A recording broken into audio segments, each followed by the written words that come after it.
তো এক জাতীয় খাবার সবসময় মজা লাগবে না, মাঝে মাঝে শুটকির চাটনিও খেতে হয়। যদি বলেন যে না স্বাদ নষ্ট হবে না, মজা লাগবে ঠিকই, তাহলে দুনিয়াতে একটা প্রমাণ দেখান তো, এমন কোন জিনিস আসেনি যেটা বারবার খাইলে মজা লাগে। উনি বলেন হ্যাঁ আছে। বেহেশতে তো এক জাতীয় খাবার দেওয়া হবে না, প্রতি ওয়াক্তে 70,000 প্রকারের আইটেম দেওয়া হবে। কিন্তু এরপরও মেনে নিলাম এক জাতীয় খাবার দিলেও বেমজা হবে না।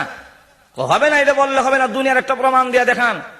উনি বলেন সোনা পরিহিত, আল্লাহ রাব্বুল আলামিন আমাদের কাছে যে কিতাব দিয়েছেন, এই কিতাবের মধ্যে কোন সূরা আছে, যেই সূরার নাম সূরাতুল ফাতিহা, আলহামদু সূরা, আছে না নাই? প্রতি রাকাতে নিজেরাও পড়ি আলহামদুলিল্লাহি রাব্বিল আলামিন আর রহমানির রহিম। কিন্তু আজ পর্যন্ত সূরাতুল ফাতিহা কারো কাছে কোনোদিন বেমজা লাগে নাই। আল্লাহ রাব্বুল আলামিন যদি কোরআন শরীফের মধ্যে এত মজা, এত মধু রাখতে পারেন, সেই আল্লাহ রাব্বুল আলামিন কি জান্নাতের খাবারে মজা দিতে পারেন না, যে জীবনে কোনোদিন যেমন বেমজা না লাগে? সকল শ্রোতারা ঠিক, সাধক পুরুষ যা বলছেন আমরাও একমত, ঠিকই আছে। তখন কয় 2 নম্বর প্রশ্নের জবাবও দিলাইল। 3 নম্বর প্রশ্নটা হলো, আপনাদের কিতাবে লেখা আছে বেহেশতে নাকি এমন একটি গাছ আছে, যে গাছের নাম হলো সাজারায়ে তুবা। এটা বেহেশতের এমন কোন কামরা নাই যেই কামরার সামনে এই গাছের একটা ডাল নাই। না এখনো সুবহানাল্লাহ ভালো করে বের হয়ে আসে নাই, বুঝতে পারেন না এখন। বেহেশতের নিম্নে 100 তালা, উপরে হলো 6,666 তালা। এক একটা তালায় 70,000 করে কামরা, এক একটা কামরা হলো পৃথিবীর সমান প্রশস্ত। তাহলে এবার বলুন, এই বেহেশতের বালাখানার প্রত্যেকটি কামরার সামনে যদি গাছের ডাল যেতে হয়, গাছটা কি পরিমাণ বড় হওয়া লাগবে? এটা কি দেমাগে ধরে নাকি? এত বড় আবার গাছ হয় কেন? যদি বলেন হ্যাঁ হতে পারে, প্রমাণ পেশ করুন। বাজিদ বুস্তামি রহমাতুল্লাহ আলাইহি বলেন হ্যাঁ পারে, প্রমাণ দেন। হ্যাঁ পরিহিত শোনাক, তাম পৃথিবীর জন্য আল্লাহ রাব্বুল আলামিন একটি লাইট আকাশে উঠান, যার নাম হলো সূর্য। একটি লাইটের আলো যদি তাম পৃথিবীর ঘরে ঘরে রন্ধ্রে রন্ধ্রে আনাচে কানাচে পৌঁছাইতে পারেন, সেই আল্লাহ কি একটি গাছের ডাল শাখা প্রশাখা জান্নাতের প্রতিটি ঘরে ঘরে পৌঁছাইতে পারেন না? তখন সকলে খাওয়া একটু সূর্য দিয়ে তাম দুনিয়ার ঘরে ঘরে যায় নাকি? আপনার লন্ডনে সূর্য রোজ আয় না, বাংলাদেশেও যায়নি। 11 ঘন্টা লাগে প্লেনে যাইতে, কথা বুঝছেন? এত দূরে, কিন্তু এরপরে সেখানেও সূর্য আছে। সৌদি আরব সূর্যের আলো প্রত্যেকটা ঘরে ঘরে কামড়ায় কামড়ায়, বলে আমার ঘরে আয় না সূর্যের আলো, এরকম তো না। তুই একটি সূর্যের আলো যদি আপনাদের তাম বিশ্বের প্রতিটি ঘরে ঘরে আল্লাহ পৌঁছাইতে পারেন, সেই আল্লাহ কি জান্নাতের একটি গাছের শাখা প্রশাখা প্রত্যেকটা ঘরে পৌঁছাইতে পারেন না? সকলে এক বাক্যে পারেন পারেন পারেন একমত হয়ে গেছে। তখন 3 প্রশ্নের জবাব শেষ। বাজিদ বুস্তামি রাহমাতুল্লাহ আলাইহি বলেন, হো পুরোহিত, এতক্ষণ পর্যন্ত আমাকে 3টি প্রশ্ন করেছ, আমি জবাব দিয়েছি আমি 3টা করব না, একটা করব, মাত্র একটা। যখন কয়টা? আর অন্য খান থেকে করবো না, হয়তো জবাব দিতে পারো ওই বিষয়ে আমার জ্ঞান নাই। তুমি যেখান থেকে আমাকে প্রশ্ন করেছো আমিও সেখান থেকেই করব, যাতে এই কথা বলতে না পারো যে এই ব্যাপারে আমার জ্ঞান নাই। কথা বলছেন না? এখন তো আর প্রশ্নের অধিকার তারও আছে, যেরকম আসেনি না নাই? যিনি 3টা প্রশ্নের জবাব দিচ্ছেন উনি কি একটা প্রশ্ন করার অধিকার নাই? ঠিক আছে করেন। প্রশ্নটা হলো বেহেশতের গেইরো কি লেখা? সুবহানাল্লাহ বলেন না। বেহেশতের ভিতরে গাছের খবর জানো, খাবারের খবর জানো, বেহেশতে যে পায়খানা নাই লেট্রিন নেই খবর জানো, বেহেশতের গেইটের খবর জানো না? এক করে জবান বন্ধ। উপস্থিত লোকেরা বলে, পুরোহিত সাহেব জবাব দিন। আপনি মুসলমান সাধক পুরুষকে 3টি প্রশ্ন করেছেন, 3টি প্রশ্নের জবাব যুক্তিসঙ্গত ভাবে দিয়েছে, আর আপনাকে একটি প্রশ্ন করার সাথে সাথে আপনি বেটকি লেগে গেছেন। 3টা করলে তো মনে দম বেরিয়ে যাবি। জবাব দেন, আর না হয় কিল একটু মারি ছোট না, সারা জীবনের খাওয়ান সব বের করিলেন, আমরা ইজ্জত যায় এখন। উনি তখন ডাক বলে, হে আমার ভাইয়েরা, হে আমার ধর্মের লোকেরা, ও আমার জাতি ভাইয়েরা, প্রশ্নের উত্তর আমি জানি কিন্তু তোমাদের ঢরে বয়ে দেই না। তারা কয়, না কোনো ভয় নাই, কোনো ডর নাই, তাড়াতাড়ি দেন। তাহলে আমি যদি বলি তোমরা পড়বে কি? হ্যাঁ পড়ব। আমি যদি বলি তোমরা বলবে কি? হ্যাঁ বলবো। বলেন, যা করার লাগে সব করবো, কিন্তু তবু জিত তুইব। তো জানতেছে না কই যে নিয়ে জিত। এমনি তিনি বললেন, আমি পড়ি তোমরা পড়ো। জান্নাতের গেটের মধ্যে লেখা আছে লা ইলাহা ইল্লাল্লাহু মুহাম্মাদুর রাসূলুল্লাহ। তিনি পড়লেন, আমি এখন থেকে বিশ্বাস করি কালিমা, তোমরা বিশ্বাস করো। ও ঠিক আছে, আমরা বিশ্বাস করে নিলাম। হাজার হাজার লোক আল্লাহর একজন ওলির সহবতে সকলের দিন পরিবর্তন হয়ে সকলে মুসলমান হয়ে গেল। তো আমি বলতেছিলাম, মার পেটে ধর্মমত নির্বিশেষে, হোক সে ইহুদি, হোক খ্রিস্টান, হোক বৌদ্ধ, হোক হিন্দু, হোক মুসলমান, সকলের সন্তানে মার পেটে আল্লাহ খাওয়ান দিয়েছেন, যেহেতু আল্লাহ ওয়াদা করেছেন আমি দেব। জোরে কোন ঠিক কিনা? আরো জোরে কোন ঠিক কিনা? আবার লক্ষ্য করে দেখুন, আল্লাহ রাব্বুল আলামিন বলেন, আমার নাম রব, সকল কিছু চাওয়ার আগে ব্যবস্থাপনা আমি করি। এই জন্য লক্ষ্য করে দেখুন, আমি মার পেটে থাকতে আল্লাহ রাব্বুল আলামিন আমার মার ভিটারের মধ্যে এমন দুধ জমা করে দিলেন যে দুধ বেশি গরমও নয়, বেশি ঠান্ডাও নয়, আবার বেশি মিঠাও নয়, কম মিঠাও নয়। আবার লক্ষ্য করে দেখুন, আপনাদের এই প্রচন্ড শীতের দেশে প্রচন্ড শীত আসলে পরে হিটার জ্বালাতে হয়, আবার লেফের নিচে গিয়ে ডুবতে হয়।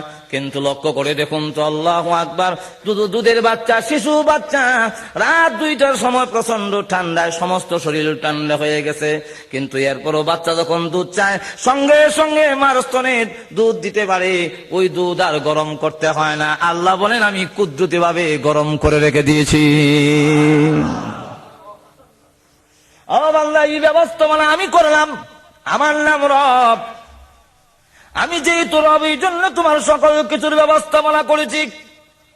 বেশি মিটাও না, কম মিটাও না, আবার দেখা যায় ঠান্ডাও না, গরমও না। ছেলে হইলে একরকম, মেয়ে হইলে আরেক রকম। ছেলে হইলে মার স্তনের দুধ একটু গাঢ় করে দেন, মেয়ে হইলে দুধ একটু আবার হালকা করে দেন, কারণ ছেলের পুষ্টি বেশি প্রয়োজন, মেয়ের কম প্রয়োজন। ছেলেকে যেই পরিমাণ দেওয়ার প্রয়োজন, এই পরিমাণ যদি না দেয় ছেলের স্বাস্থ্য টিকবে না। মেয়ের যেই পরিমাণ প্রয়োজন, এর থেকে বেশি দিলে তারও স্বাস্থ্য টিকবে না। আল্লাহ রাব্বুল আলামিন যার যতটুকু প্রয়োজন ততটুকু মার স্তনে চাওয়ার আগেই জমা করে রেখে দিয়েছে। ভাইরা আমার, এখানে ফিকহের কিতাবে একটা মাসআলা কয়ে নাই, একটা বিচার দেই আপনাদের কাছে, সমাধান করুন। মনে করেন হাসপাতালে একই রুমের মধ্যে দুইজন গর্ভবতী মহিলা, সন্তান প্রসব হয়েছে, একজনের ছেলে একজনের মেয়ে, কিন্তু এখন দুজনই দাবি করে ছেলে আমার, মেয়ে কেউ নিতে রাজি হয় না। এই মেয়ে কয় ছেলেটা আমার, এই মেয়ে কয় ছেলে আমার। এখন আপনার কাছে বিচার দিলাম, কার ছেলে কার মেয়ে কেমনে দিবেন? এখানে ফিকহের কিতাবে বিচার ফায়সালা করে দিয়েছে, এক সমান দুইটা শিশি, এক সমান লম্বা, এক সমান মোটা, এক সমান ওজন, এমন দুইটা শিশির মধ্যে দুজনের দুধ পড়ে। আবার পাল্লায় ওজন দেন, যার শিশি ওজন বেশি হবে বুঝতে হবে তার ছেলে।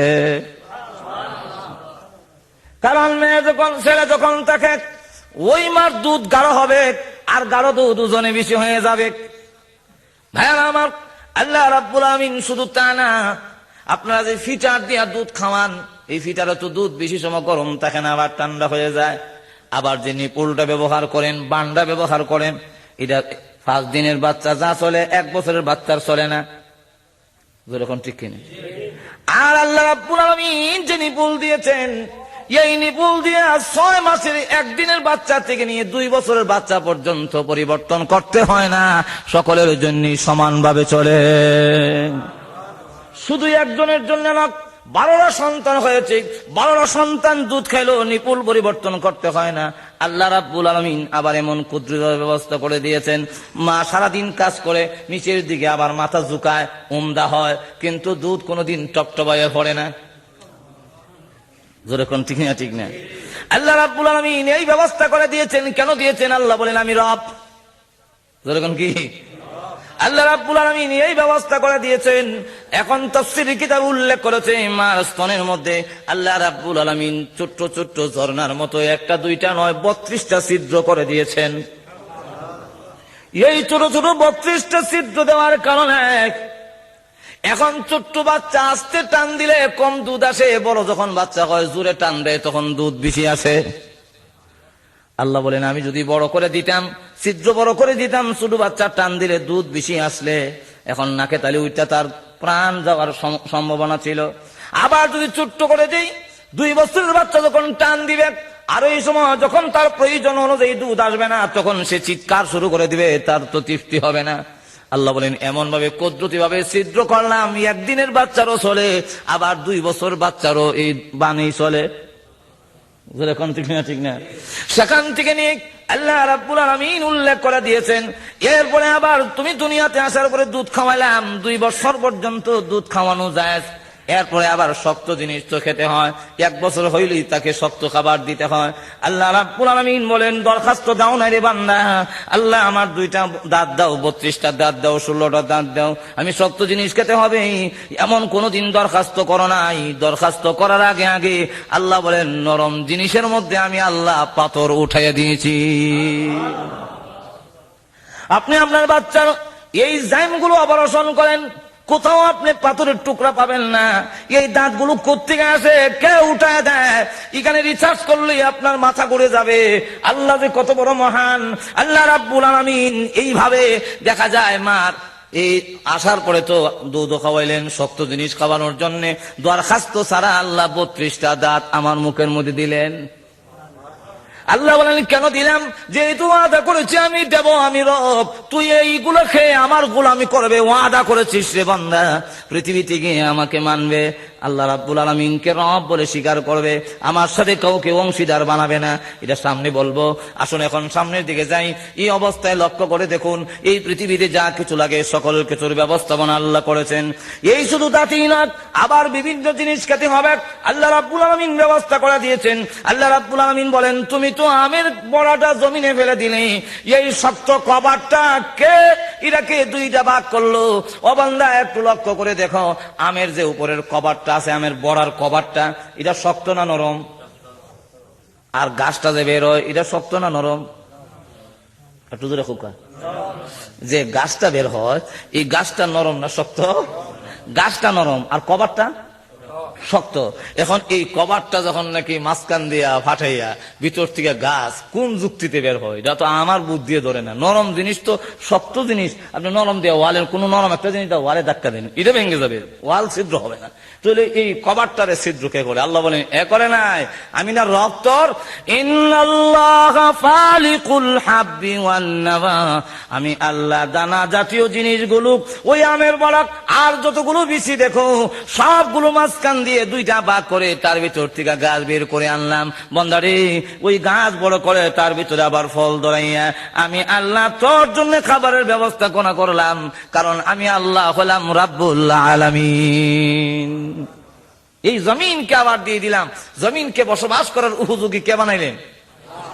আর একটু জোরে এখন কে বানাইছেন? এই জমিনটা তামাম পৃথিবীটা